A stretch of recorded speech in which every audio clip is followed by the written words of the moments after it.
सोचो तो हर बात है गहरी, ताकत आवाज़ में नहीं सोच में होनी चाहिए, क्योंकि फसल बारिश से होती है बाढ़ से नहीं। बिस्मिल्लाहिर्रहमानिर्रहीम। J.Inspire से मैं हूँ इकबाल इंजो। नाज़रीन, एक मशहूर वाक़या है कि अल्लाह ताला ने हज़रत मूसा अलैहिस्सलाम को कहा कि ए मूसा, कहत आने वाला है, अपनी कौम को बता दो कि वो इसकी तैयारी कर लें। मूसा अलैहिस्सलाम ने अपनी कौम को बताया कि कहत आने वाला है और अपनी अपनी तैयारी कर लो। जब लोगों ने मूसा अलैहिस्सलाम की जब कौम ने ये बात सुनी तो उन्होंने अपने घरों की दीवारों में सुराख कर दिए और कुछ टाइम गुज़रा।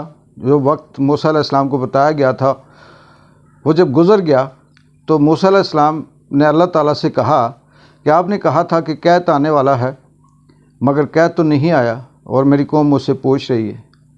अल्लाह ताला ने मूसा अलैहिस्सलाम को जवाब दिया, क्या मूसा, जब तूने अपनी कौम को ये कहा कि कहत आने वाला है और तैयारी कर लो, तो तुम्हारी कौम ने दीवारों में सुराख कर दिए ताकि मुश्किल वक्त में वो अपने पड़ोसियों का ख्याल रख सकें और उनको देख सकें कि वो किस हाल में हैं। अगर वो एक दूसरे पे इतने मेहरबान हो सकते हैं, मैं तो रहीम हूँ, करीम हूँ, मेहरबान हूँ, मैं क्यों नहीं मेहरबान हो सकता।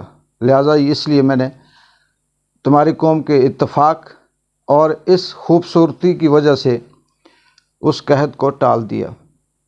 इससे ये ज़ाहिर होता है नाज़रीन कि इसमें कोई शक नहीं है कि जब मुश्किल वक्त आए और वही कौमें कामयाब भी होती हैं, तरक्की भी करती हैं, जो मुश्किल वक्त में अपने दूसरे साथियों की मदद करती हैं, जो मुश्किल वक्त में अपने रोज़ पड़ोस का ख्याल रखते हैं।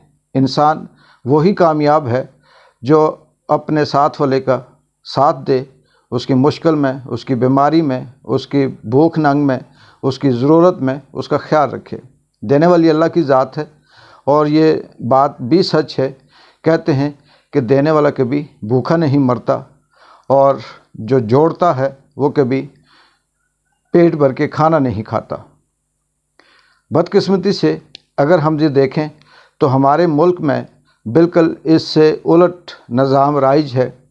हमारे यहाँ जब ये सुना जाता है कि किसी चीज़ की शार्टेज होने वाली है, चाहे वो आटा हो, चीनी हो, गंदम हो, सब्ज़ी हो, टमाटर हो, इवन कि छोटे से छोटी चीज़ भी जो रूटीन की है, चाहे वो प्याज हो, धनिया हो, सब्ज़ी हो, कुछ भी हो, जैसे ही ये पता चलता है कि मार्केट में इसकी किल्लत होने वाली है तो हमारे यहाँ क्या दुकानदार, क्या सरमायादार, क्या पैसों वाले उसको स्टोर कर लेते हैं, इस गर्ज से कि ये ख़त्म ना हो जाए।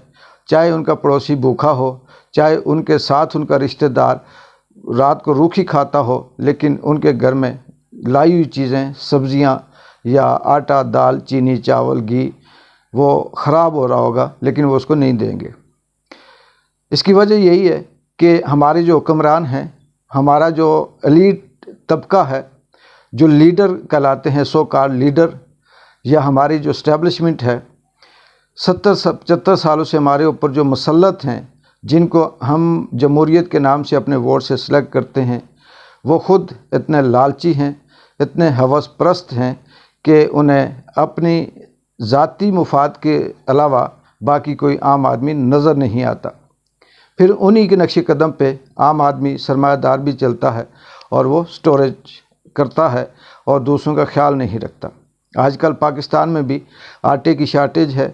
पाकिस्तान में बहुत से ऐसे मसाइल हैं, जैसे सब्ज़ियाँ महंगी हो रही हैं, घी, चीनी, चावल इंसान की पहुंच से दूर हो रहा है, लेकिन जो लोग पैसों वाले हैं, अमीर हैं, उन्हें जैसे तैसे मिलता है, वो अपनी ज़रूरत से कई गुना ज़्यादा लेके जाते हैं।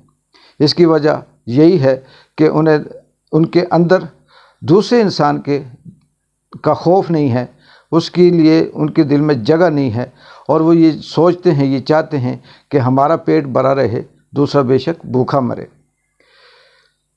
अल्लाह ताला ने इंसान को इस दुनिया में सिर्फ इसलिए भेजा کہ وہ انسانوں کی خدمت کر سکے، وہ انسانوں کی ضرورت پوری کر سکے، وہ اخلاقیات کا پیکر ہو۔ اور ہمارے نبی حضرت محمد مصطفیٰ صلی اللہ علیہ وسلم کا بھی یہی پیغام ہے۔ ان کی ساری زندگی مجسمہ اخلاقیات ہے، ان کی ساری زندگی یہی ہمیں درس دیتی ہے کہ آپ دوسروں کا خیال رکھیں۔ ناظرین، ہمیں چاہیے، اگر ہمارا ایمان پکا ہے، پختہ ہے، تو ہمیں اپنی ضرورت سے زیادہ جو باقی ہے ہمیں ضرورت مند کا خیال رکھنا چاہیے۔ ہمارے ارد گرد بے شمار ایسے ہمارے رشتہ دار ہیں، پڑوسی ہیں، سفید پوش ہیں، جو مانگ نہیں سکتے لیکن ان کی ضرورت ہوتی ہے اور وہ صرف اور صرف خاموشی کے علاوہ باقی کچھ نہیں کر سکتے۔ اقبال جنجوعہ کو اگلی ایک خوبصورت کہانی تک J.Inspire سے اجازت دیں۔ اللہ حافظ۔